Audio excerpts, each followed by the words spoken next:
తృణమూల్ కాంగ్రెస్ అధినేత్రి మమతా బెనర్జీకి షాక్ల మీద షాక్లు తగులుతున్నాయి. పశ్చిమ బెంగాల్లో అధికారం కోల్పోయిన నాటి నుంచి సొంత పార్టీ నేతల తిరుగుబాటుతో దీది ఉక్కిరిబిక్కిరైపోతున్నట్టుగా తెలుస్తోంది. తాజాగా టీఎంసీ రాజ్యసభ ఎంపీ ప్రకాష్ చెక్ బారైక్ తన పార్లమెంటు సభ్యత్వానికి రాజీనామా చేశారు. దీంతో ఒకే వారంలో రాజ్యసభ సభ్యత్వానికి 3 టీఎంసీ అభ్యర్థులు రాజీనామా చేశారు.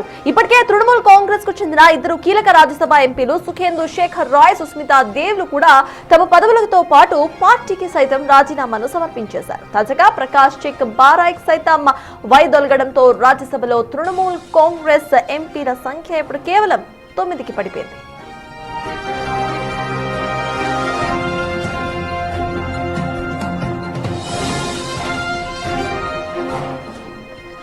అటు పశ్చిమ బెంగాల్ అసెంబ్లీలో 60 మంది టీఎంసీ ఎమ్మెల్యేలు పార్టీ అధిష్టానంపై తిరుగుబాటు బావుట చేశారు. అటు లోక్సభలో మొత్తం 29 ఎంపీల్లో 20 మంది రెబెల్స్ గా మారిపోయారు. వచ్చే వారం రోజుల్లో మరో 3 టీఎంసీ రాజ్యసభ సభ్యులు కూడా రాజీనామా చేసే యోచనలో ఉన్నట్టు ప్రచారం నడుస్తోంది.